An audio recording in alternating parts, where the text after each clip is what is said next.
Utang Indonesia turun drastis menjadi 2000-an triliun saja.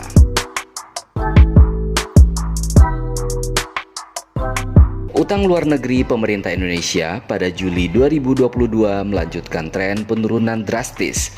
Bank Indonesia mencatat posisi utang luar negeri pemerintah Indonesia pada Juli 2022 sebesar 185,6 miliar dolar atau setara dengan 2.765,44 triliun rupiah. Jumlah utang ini lebih rendah dari posisi bulan sebelumnya, yakni sebesar 187,3 miliar dolar Amerika Serikat. Secara tahunan, ULN pemerintah mengalami kontraksi sebesar 9,9% year on year, lebih dalam dibandingkan dengan kontraksi pada Juni 2022 sebesar 8,6%, ujar Kepala Departemen Komunikasi Bank Indonesia Erwin Haryono pada Kamis 15 September 2022. Dia menambahkan, penurunan utang luar negeri pemerintah Indonesia terjadi akibat adanya pergeseran penempatan dana oleh investor non-residen di pasar surat berharga negara atau SBN domestik sejalan dengan masih tingginya ketidakpastian di pasar keuangan global. Sementara itu, instrumen pinjaman mengalami kenaikan posisi dari bulan sebelumnya yang digunakan untuk mendukung pembiayaan program dan proyek, baik untuk penanganan COVID-19, pembangunan infrastruktur, maupun untuk pembangunan proyek dan program lainnya. Penarikan utang luar negeri yang dilakukan di bulan Juli 2022 tetap diarahkan pada pembiayaan sektor produktif dan diupayakan terus mendorong akselerasi pemulihan ekonomi nasional atau PEN. Dukungan utang luar negeri pemerintah dalam memenuhi pembiayaan sektor produktif dan kebutuhan belanja prioritas antara lain mencakup sektor kesehatan dan kegiatan sosial sebesar 24,5% dari total utang luar negeri pemerintah. Kemudian sektor pendidikan sebesar 16,5%, sektor administrasi pemerintah, pertahanan dan jaminan sosial wajib sebesar 15,1%, sektor konstruksi sebesar 14,2%, dan sektor jasa keuangan dan asuransi sebesar 11,8%. Dia menambahkan pemerintah tetap berkomitmen menjaga kredibilitas dengan memenuhi kewajiban pembayaran pokok dan bunga utang secara tepat waktu, serta mengelola utang luar negeri secara hati-hati, kredibel, dan akuntabel.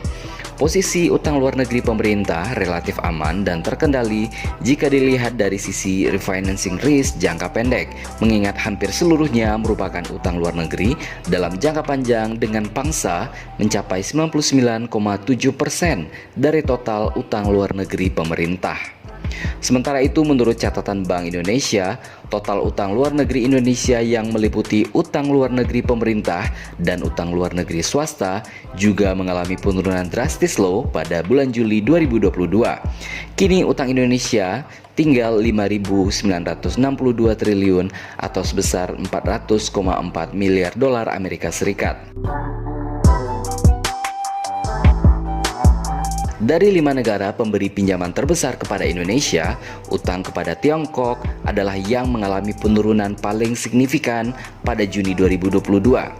Data dari Bank Indonesia menunjukkan posisi utang luar negeri Indonesia ke Tiongkok turun 1,06 miliar dolar Amerika pada Juni menjadi sebesar 20,788 miliar dolar Amerika Serikat atau sekitar 305,3 triliun rupiah dari bulan sebelumnya.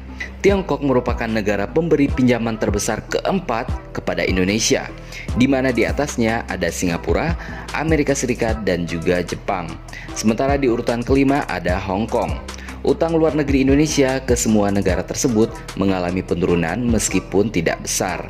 Selain kepada Tiongkok, penurunan utang luar negeri yang besar juga terjadi ke Jepang, yakni sebesar 932 juta US dollar menjadi 24,47 miliar dolar Amerika Serikat. Adapun utang luar negeri ke Amerika Serikat mengalami penurunan tipis, yakni 45 juta US dollar saja.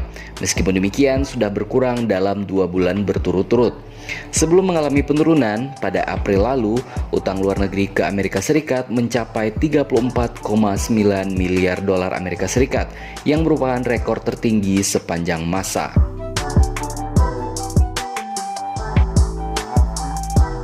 Adapun daftar negara pemberi utang terbesar ke Indonesia berdasarkan data Bank Indonesia Jakarta antara lain di posisi ke-10 negara Amerika lainnya. Negara Amerika lainnya memberi utang kepada Indonesia sebesar 4,564 miliar dolar Amerika Serikat. Di posisi ke-9 ada Belanda yang memberikan utang ke Indonesia sebesar 5,302 miliar dolar Amerika Serikat. Di posisi ke-8 ada Jerman yang memberi utang kepada Indonesia sebesar 5,606 miliar dolar Amerika Serikat. Kemudian ada Korea Selatan di posisi ke-7 yang memberikan utang ke Indonesia sebesar 6,282 miliar dolar Amerika Serikat. Selanjutnya ada negara Asia lainnya yang memberikan utang kepada Indonesia sebesar 10,374 miliar dolar Amerika Serikat. Di posisi ke-6 ada Hong Kong yang memberikan utang kepada Indonesia sebesar 17,604 miliar dolar Amerika Serikat. Dilanjutkan Tiongkok di posisi ke-4 yang memberikan utang kepada Indonesia sebesar 20,788 miliar dolar Amerika Serikat. Di posisi ketiga ada negara Sakura Jepang yang memberikan utang kepada Indonesia sebesar 24,474 miliar dolar Amerika Serikat. Di posisi runner-up atau posisi kedua ada Amerika Serikat yang memberikan utang kepada Indonesia mencapai 34,829 miliar dolar Amerika Serikat. Dan negara tertinggi yang memberikan utang kepada Indonesia yaitu Singapura yang memberikan utang sebesar 59,658 miliar dolar Amerika Serikat.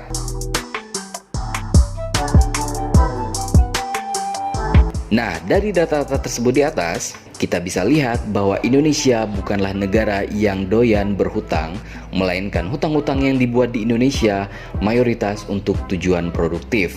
Selain itu, hutang yang ada di Indonesia selama ini bukan hanya merupakan hutang pemerintah, namun merupakan gabungan antara hutang pemerintah dan juga hutang swasta.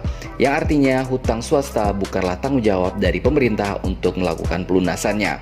Selain itu, pemerintah Indonesia juga terus berupaya menurunkan jumlah hutang yang ada di Indonesia sehingga rasio hutang terhadap GDP bisa terus mengalami penurunan. Akan tetapi yang perlu dicermati adalah kecilnya hutang bukanlah jaminan bahwa ekonomi suatu negara sehat, dan besarnya hutang juga bukan jaminan ekonomi suatu negara sedang sakit.